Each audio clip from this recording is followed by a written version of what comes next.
আমাদের কি হয়েছে আমরা মৃত্যুকে ভয় পাই না? আমাদের কি হয়েছে আমরা মনে করি না যে আমরা মারা যাব? পৃথিবীর সর্বশ্রেষ্ঠ মানুষ, সর্বশ্রেষ্ঠ রাসূল দুনিয়া থেকে বিদায় নিলেন, তার সাহাবীদেরকে ছেড়ে তিনি দুনিয়া থেকে চলে গেলেন, উপরের জগতে পাড়ি জমালেন।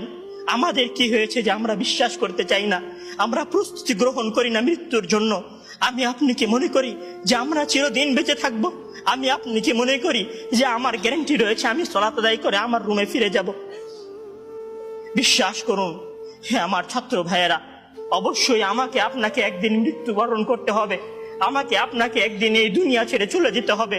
সুতরাং মৃত্যুর জন্য প্রস্তুতি গ্রহণ করুন, সুতরাং মৃত্যুর জন্য প্রস্তুতি গ্রহণ করুন। সেই দিন আসার পূর্বে, যেই দিন মৃত্যু আপনার দরবারে উপস্থিত হবে এবং মহান আল্লাহ তাআলাকে আপনি বলবেন, ইয়া আল্লাহ আমাকে স্বল্প একটু সময় দিন, আমাকে স্বল্প একটু সময় দিন, আমি ফিরে যাই এবং কিছু নেক আমল করে আসি। কাল্লা ইন্নাহা কালিমাতুন হুয়া কাইলুহা। তখন মহান আল্লাহ তাআলা বলবেন, কোনো সুযোগ নেই, এটা তো তার মুখের কথা মাত্র, সে ফিরে গেলে আবারও আমল করবে না, সে ফিরে গেলে আবারও আমল করবে না। সম্মানিত ভাইয়েরা, সেই দিন